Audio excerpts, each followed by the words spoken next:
Très bien. Ce qui est certain et qui ne souffre d'aucune contestation, c'est que leurs droits à eux tous ne leur ont pas été notifiés. Même en présence d'un interprète, l'interprète reconnaît que les droits n'ont pas été notifiés. Donc, on ne leur a pas dit qu'ils avaient droit à un avocat, on ne leur a pas dit qu'ils avaient droit à solliciter l'asile. Et lorsque nous, avocats, avons pu rencontrer la grande majorité de ces étrangers placés en ordre d'attente, ils nous ont tous confirmé qu'ils sollicitaient l'assistance d'un avocat et qu'on ne leur a pas notifié ces droits-là. Et pour ceux que l'on n'a pas vu, la petite minorité que nous n'avons pas vue, pour cette petite minorité-là, les autres nous ont confirmé qu'ils sont tous demandeurs d'asile, même celles que nous n'avons pas vues. Vous confirmez un certain nombre d'irrégularités aujourd'hui dans la prise en charge de ces migrants. Les irrégularités sont incontestables. La première des choses, lorsqu'un migrant qu'on interpelle et dont on prive de liberté, la première des choses qu'on a à lui dire, c'est qu'il a droit à l'assistance d'un avocat. Et ça n'a pas été fait. Et la deuxième des choses, c'est que lorsque l'avocat se présente, il est évident qu'on doit laisser l'avocat s'entretenir avec cette personne-là. Et depuis le début jusqu'à aujourd'hui, il y a des entraves, des obstacles de la part de l'administration pour empêcher que les étrangers puissent s'entretenir avec les avocats. Pour quelles raisons selon vous? Pour mieux faciliter leur événement. Vous dites qu'il y a une petite minorité qu'on n'a pas vue, il y en a combien que vous n'avez pas pu voir? Environ 10. Environ 10. Maître Mardinalhomme, on a l'impression que c'est pas évident pour vous de faire votre travail. Non, ça l'était pas du tout hier, puisque hier on a joué au chat et à la souris toute la journée. On était 3 avocats hier qui avons été empêchés de voir complètement les migrants, à l'exception de 4 sur 62. Et aujourd'hui, on a pu en voir un certain nombre à l'hôtel où ils se trouvaient, avant d'être empêchés de voir les autres. Voilà. Et cet après-midi, à l'aéroport, on a pu voir 5 personnes sur 7. Mais ce qui est certain, comme vous l'a dit mon confrère Midouari, c'est que quelles que soient les personnes qu'on ait vues ou qu'on n'ait pas vues, aucune n'a compris qu'elles pouvaient voir un avocat, alors que c'est leur souhait. Aucune n'a compris qu'elles pouvaient demander une demande d'asile, alors que c'est leur souhait. Non seulement elles ne l'ont pas compris, mais on s'est empressé de leur faire signer un document contraire. On sent que l'attitude des autorités vous contrarie, est-ce qu'elle vous surprend? Moi, je ne sais pas si elle me surprend, mais par contre, elle me contrarie, oui. Parce que on ne parle pas du droit des étrangers, on parle des droits de la personne humaine. Dans les droits de la personne humaine, il y a celui de voir un avocat et d'être pleinement informé de ses droits. Ces deux conditions n'ont pas été remplies. Vous avez pu en rencontrer une grande partie aujourd'hui. Où a mené ce travail finalement entre cette matinée et cet après-midi? Allez-vous pouvoir déposer aujourd'hui des demandes d'asile et combien? Oui, on a environ 50 demandes d'asile qui ont été dûment datées, signées et remplies par les migrants. Alors qu'on leur a fait signer dès leur arrivée un écrit, qu'ils n'ont pas compris évidemment, disant qu'ils souhaitaient être rapatriés au Sri Lanka.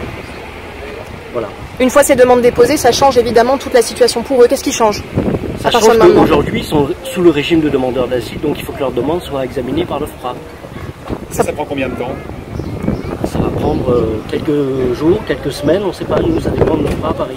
Il faut instruire les dossiers de chacun quand même. Parce que les autorités... voir leur situation individuelle. Parce que les autorités à La Réunion n'excluent pas un rapatriement en urgence.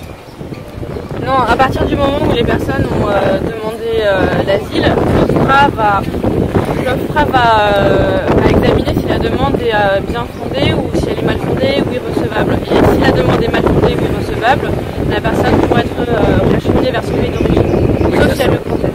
Voilà. Mais vous disiez qu'il y en avait deux qui n'avaient pas besoin tout à l'heure parce qu'ils étaient en visio. Qu'est-ce qui se passe dans cette visio? Ce ne sont pas ces personnes-là. Ces personnes-là, nous les avons vues et elles ont été auditionnées justement par l'OFPRA. D'accord, donc les personnes qui sont en visio font quoi exactement? Elles expriment pour quelles raisons elles sont ici et ce qu'elles craignent en cas de retour au Sri Lanka. Dans quel état psychologique ce sont les personnes que vous avez rencontrées?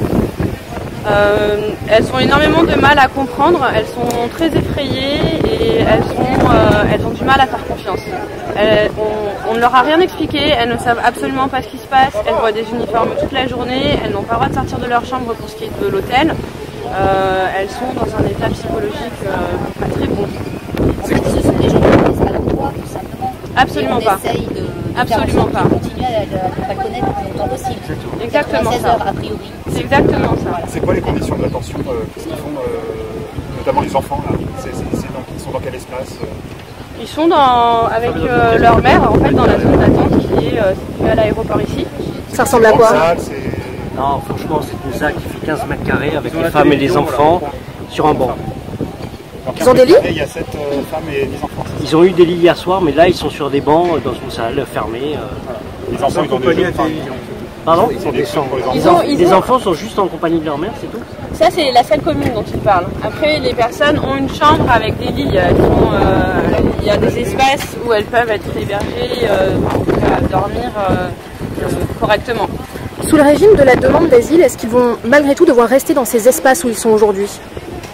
Tant que l'OFPRA n'aura pas donné de son avis sur la demande d'asile que ces personnes vont présenter, elles vont rester ici, oui. Donc votre mission, elle est accomplie. Quelle est la prochaine étape demain? Enfin, déjà ce soir et puis demain. Non, la mission, elle fait que commencer, puisqu'on a commencé à les voir, comme on vous l'a expliqué, à partir de ce matin uniquement, pour la majorité d'entre eux. On en a vu 4 uniquement hier, donc la mission aujourd'hui consiste à essayer de serrer les moyens de nullité qu'on a pu identifier au fil des 2 derniers jours et soumettre au juge des libertés et de la détention pour ensuite s'intéresser à la demande d'asile qu'ils ont formulée également. Donc il y a 2 aspects procéduraux. Il y a l'aspect juge des libertés qui sera évacué en milieu de semaine et ensuite l'examen des demandes d'asile et les recours éventuels en cas de refus de demande d'asile. Ces gens-là, ils ont traversé l'océan Indien au péril de leur vie pour fuir quoi? Des persécutions? Après, les motifs sont variés selon les personnes, mais ce qui est certain, c'est que toutes ces personnes ont fui leur pays et ne veulent pas y retourner. Et on peut dire ce qu'on veut, quand on quitte son pays sur un bateau pour aller dans un endroit qu'on ne connaît pas, c'est pas par plaisir. Donc certainement, ces personnes ont fui quelque chose et elles ont des raisons de craindre leur retour dans leur pays. Et pourtant, on leur a pas expliqué qu'elles pouvaient demander l'asile ici. Elles ne savent pas ce que ça veut dire, donc c'est nous qui leur expliquons, voilà, l'asile, c'est la possibilité de demander une protection si vous êtes en danger dans votre pays et que vous craignez des persécutions. Et quand on leur explique, elles nous disent toutes, ah non, on ne veut pas rentrer au Sri Lanka, non, non, non, aidez-nous. Mais elles savaient ces personnes qui ajoutaient le Sri Lanka pour un territoire français? Oui, oui. Elles savaient où elles allaient. Après, elles ne savaient pas du tout comment ça allait se passer. Elles ne savaient pas tout ce qui les intéressait à ce moment-là. Au moment de leur départ, c'était de quitter leur pays et de fuir. Voilà. On a pu discuter